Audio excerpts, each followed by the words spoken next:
Hi guys! Good morning! Magandang buhay at welcome ulit sa channel ni Kaniknik. So for today's vlog, magluluto ako pero ang pinipili ko pa rin maggayat ay pakutsilyo.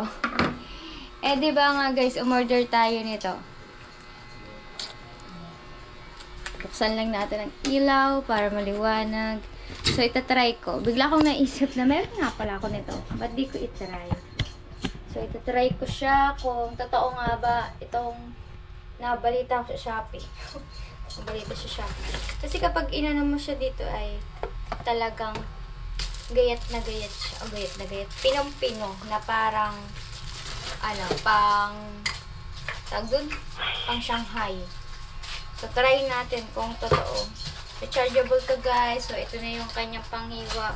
Ang mga matalas nga naman. So nahiwa ko na to. Ito na lang yung natira. Tapos ito, nahiwa ko na. Pero pino pa rin naman daw. Tingnan natin siya sa gitna. So, tingnan natin kung anong mangyayari. Magluluto ako ngayon for today's video. Magluluto tayo ng apretada kasi may manok tayo. Tapos meron pa naman tayo ditong ketchup. At parang nauuta na ako sa ibang ulam. Hindi ko na alam kung ano yung lulutuin ko. Kung ano yung mauulam namin. So, try na natin.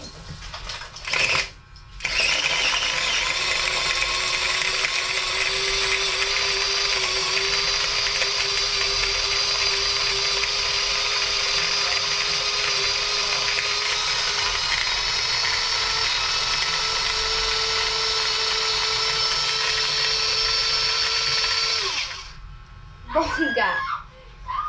Bongga, bongga. Anong resulta? Di ko alam kung ganun katagal or mas matagal pa sana kung para mas pino. Pero okay na to. Kasi magigisa lang naman ako. Okay siya guys. Taran! Siguro kaya hindi na yung iba. Dahil ayun na yung aking inano kanina. Ginunting. Kinutsilyo. Hiniwa. So, kailangan din natin ng bawang. Pwede bang magigisa ng walang bawang?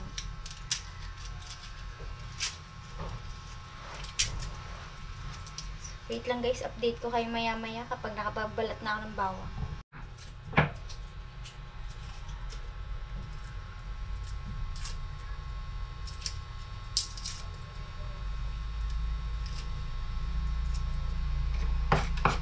So, yan. Nakapagbalat na tayo ng bawang. Ilang bigi ito? 7. Pero alisin ko muna dito yung sibuyas ko. Pero maganda siguro.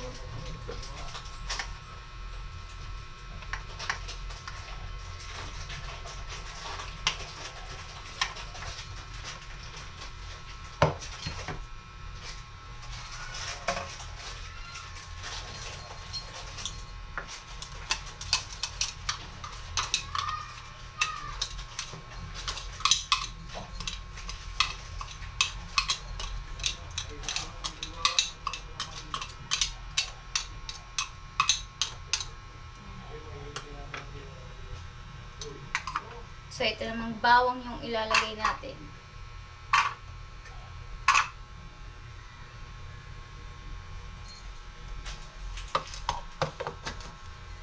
Ready? Ready.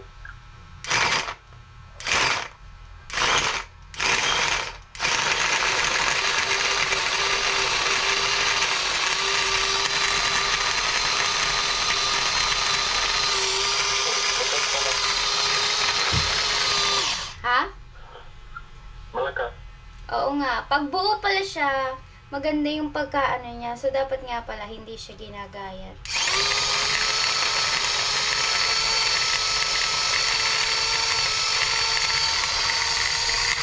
So, pino na yung bawang natin. Oh.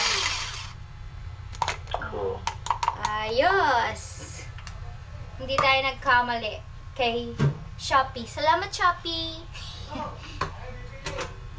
Salamat, Shopee. So, guys, abuting tayo nagluluto ngayon kasi naubusan tayo ng gasol. Magigisa na ako. Meron na ako ditong Sayang naman kasi ito, pinaglutuan ko na siya ng hotdog. Pero Pero inano ko naman. Kaya dyan na lang ako magluluto. Sayang na sayang. Dyan na lang ako magigisa ng akin. Alright. Gisa-gisa na pag may time. Lagyan na natin ng bawang.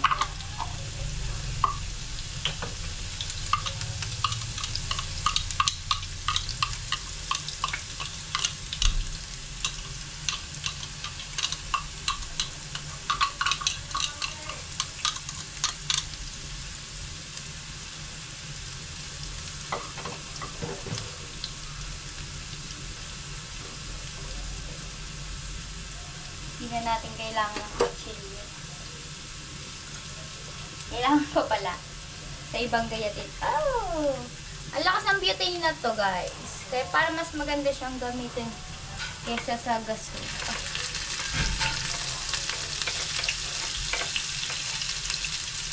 Ay, ba siya ito? Ano? Pintura doon. Alright guys, so hindi na tayo nakapag-vlog ng ayos. So nagisa ko na yung manok. Tapos, nilagyan ko siya ng tubig para mas lumambot pa. Pero, aanhin muna natin siya. Pasusulakin para lumambot. Kasi galing siya sa freezer. Baka frozen pa. Kaya pasulakan muna natin. Tsaka lalagyan ko na yan ng lasa bago ko lagyan ng ketchup. Sa mga nagtatanong, bakit ketchup ang gagamitin ko? Apritada to. Dapat tomato sauce. Pasensya na guys. So, ayun po yung nakagisnan ko na apritada sa nanay ko. Pag nagluluto siya ng apritada, ketchup yung ginagamit niya. So, ako na lang yung gagawa ng paraan para maging maganda yung lasa niya. O, diba? Update ko kayo mamaya. Guys, so ito yung ketchup natin. Dahil sobra siyang lapot, lalagyan natin siya ng tubig. Para hindi siya mahirap alisin dito sa bote. But I thought it's 7 o'clock in the morning.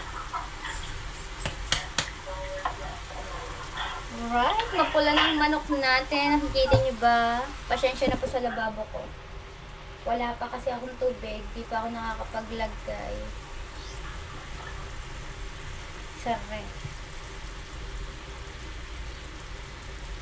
Masarap sana kung ang gagamitin mong ketchup yung tamis anghang. Yung maanghang. Spicy.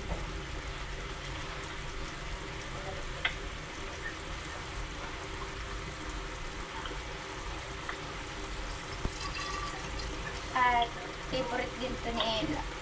Kasi favorite luto ng mama. Nakakasawa na kasi ang adobo, tinola, sinigang. So kaya dito muna tayo sa apritada. At ito ang gamit ko ngayon dahil nawawala ang aking shansi. At wala po palang lahok tayong patatas at carrots dito dahil kung ano lang nandito sa bahay ay ayan lang ang aking gamit.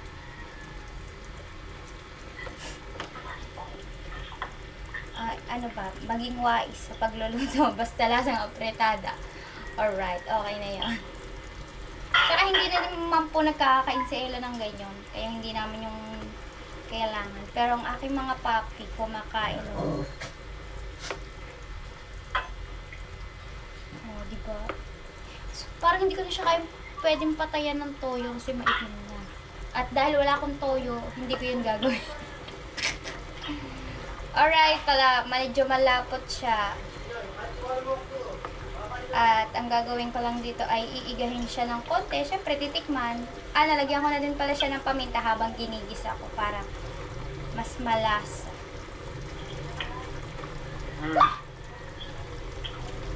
Alright. Ang apritada ni Kaniknik. Niknik version. Kaya na guys, nakakain na pala ako. So, hindi na ako nakapagsabi sa inyo. At naluto ng aking apritada. Alright guys, so tingnan natin to. Si Kuya Jeff, nagdala na daw ng handa ni Nanay Lita. Ay, nagdala na ng handa. Kuya Jeff, pa nagluto daw niyan. Oh, may isda ka pa. Oh, happy birthday to you. Happy birthday to you. Ano ba ito? Ikakanta kayo? Ano? Oh, yan. Kuya Jeep na nagluto niya. Pinagluto ko ng 1 kilong hipon. Tatlo daw to. 3 kilo. Oo, ang dami niya naman. Oh, 3 kilong Bigyan na ng kaunti sa hipon. Jesus. Binigyan ng kilo lang yan. Tapos ano? Dami yan. Isda. Tapos ito, may tulingan. Siguro huli niya yan. Baka yung isda 3 kilo. Oo nga. Huli nga daw niya. Ito, Ang dami 3 nito. kilo. Akala mo ilan lang ang 1 kilo nito. 3 kilong isda Ano mo. mo na si Pototot, ibukod mo na siya. Alright. Oh, ayan lang pa birthday sa'yo kay Jeff. Oh, 1,000. arang ulam ni Nanay Lita. May 1,000. 1,000. Oh, wow! Binigyan na 1,000. Happy birthday to Tago nga you. ako. Happy birthday to you. Oh. Karoon ng anak ng di oras sa Lita. Meron na ng anak. May anak na nagsusuporta. Oh, ate mo Buti na ulam. lamang at may anak na nagsusuporta. Ano ba ito? Sitaw, upo. Walang ulam kanina. Sabi ko, Jeff, kapag kikain ako doon, may dala ka pa na pa-birthday. Sabi niyo, mayroon doon, mayroon kong dinala doon kayo doon. Sabi ko, inom kain. Oh, Nanay Lita, dami mang ulam dyan. Inumin na ibigay sa akin, inom. Red wine tayo, inumin niyo ba? Red wine. Red wine nga eh, maganda sa puso. Ewan, mga mami. Alright. Pero may kanin na yun. Lice na tayo. Salamat kay Kuya Jeff. May pahabol na pagkain para kay Nanay Lita. Alright. So, nakaligo na tayo. So, ibibigay ko na tong 1,000 ni Nanay Lita na pa-birthday sa kanya ni Mrs. K. Thank you kay Mrs. K at Mr. K sa pagbigay ng pa-birthday kay Nanay Lita.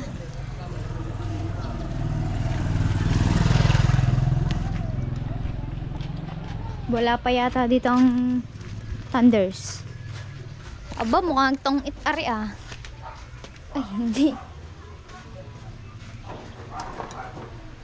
Talong.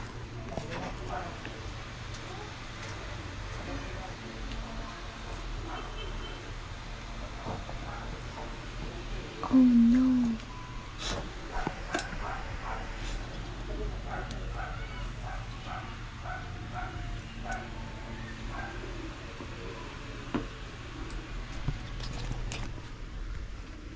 Mukhang tumagay na naman ang Nanay Lita. Kahit may sakit ah. So, mamaya na lang natin ibigay ang kanyang 1,000 kapag ano na.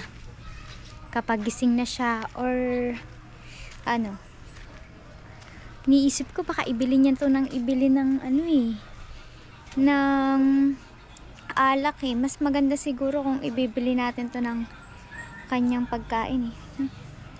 Bilhan natin ng tinapay, kape, at saka kung ano yung pwede niyang kainin. Mukhang nagkatama na naman si Nanay Lita. Mukhang may tagay yun ah. Bukol. Ito mo ito? Ano itong? Eto tulog.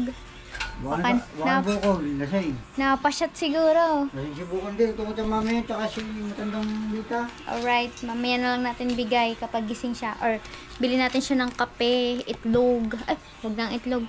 Tatakot siya sa itlog. Baka ano. Kapi na lang yung video mo. Tinapay. Baka siya ay sakta na naman ng tiyan. Alright, maya na lang guys. Alright guys, so tama nga ako sa hinala ko kahapon kay Nanay Lita. So ngayon, nandito si Nanay Lita, kaya ibibigay na natin sa kanya ang pinabibigay ni Mrs. K. Dapat di ko pa to ibibigay kasi baka marami pa siyang pera. Kasi binigyan siya ng Kuya Jeff ng nakaraan ng 1,000 galing sa senior. Sino bang nagpabigay nun? Tapos binigyan ulit siya ng Kuya Jeff ng 1,000 pa-birthday sa kanya. Iniisip ko baka marami pa siyang pera, baka mawala sa bahay niya, or baka maubos agad lahat-lahat. Kasi nga tumoto mga nagtatawang it's. Pero dahil kanya to, pinapabigay to ni Mrs. K, bibigay na natin to sa kanya. Dapat kahapon pa, kaya lang tulog nga at may tama, kaya hindi natin na ibigay. So, bigay na lang daw natin sa kanya. Siguro may bibilhin siya kaya ganyan. Alright.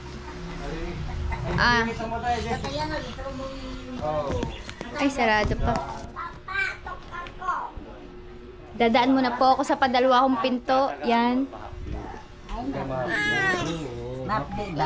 Basta matay kung saan i-infect na may dumi. May ano yun talaga yun, hapdi. Mapdi May pa ilang minuto lang naman. Nanay Let's, ito ay, malalaglag pa. Ito ay pa-birthday sa iyo ni, di ba lagi ka, inaano yun, nung nakaranta, pina-birthdayan ka din. Galing kay Mrs. K. Happy birthday daw, Mrs. K and Mr. K. Thank you, Mrs. K, Mr. K. Thank you very much. Oh, Bibili ko ng gamot sa mata ko. we, talaga, tunay. Oh, gamot sa oso. Baka gamot sa Bibili mo sikmura. Gamot sa oso. Punta sa bayan, doon yun sa highway. Yun. Bibili daw siya ng gamot sa mat. Nasaan ang salamin mo? Doon Hindi kay... naman magkatugma eh. Ay, hindi na magkatugma.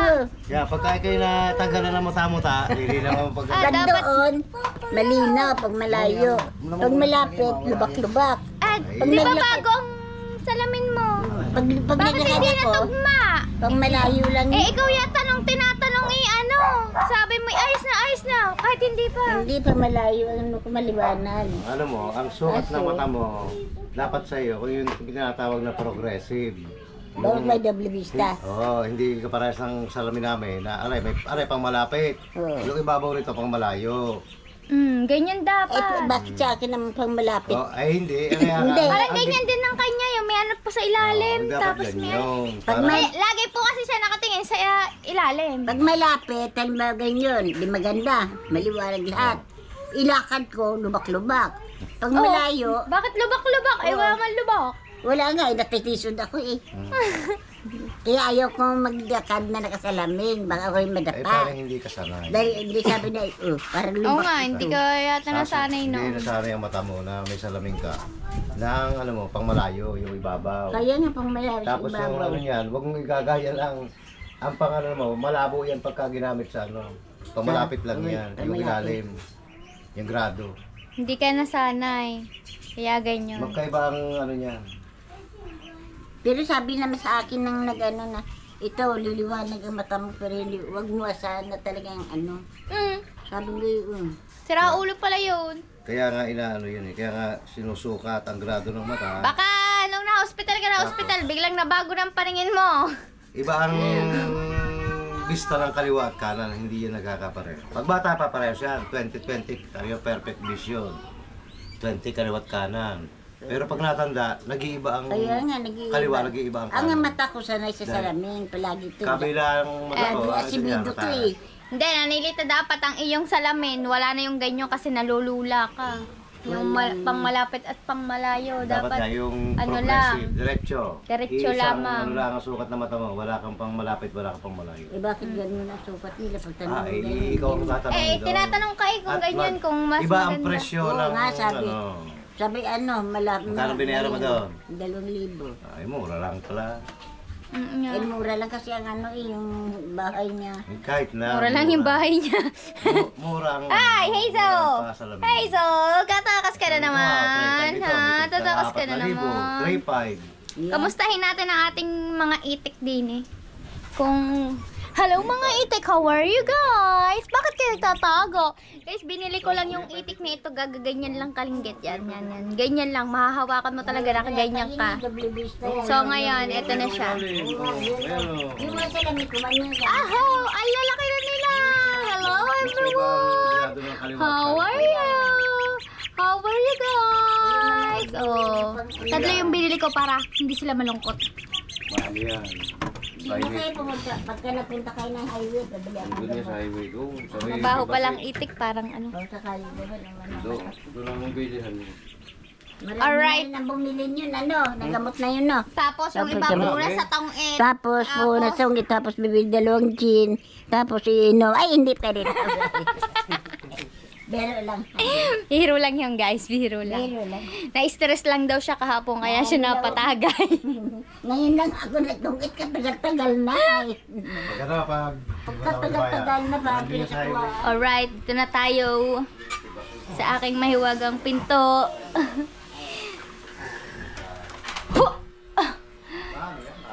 Pasko na, everyone! Pasko na! Pasko na! O, binigyan kita ng pang ano? Kasi Hazel, nakawala. Yun nga pala, maraming salamat po ulit kay Mrs. K at saka kay Mr. K sa pagbigay nila ng pa-birthday para kay Nanay Lita. Thank you so much po. God bless.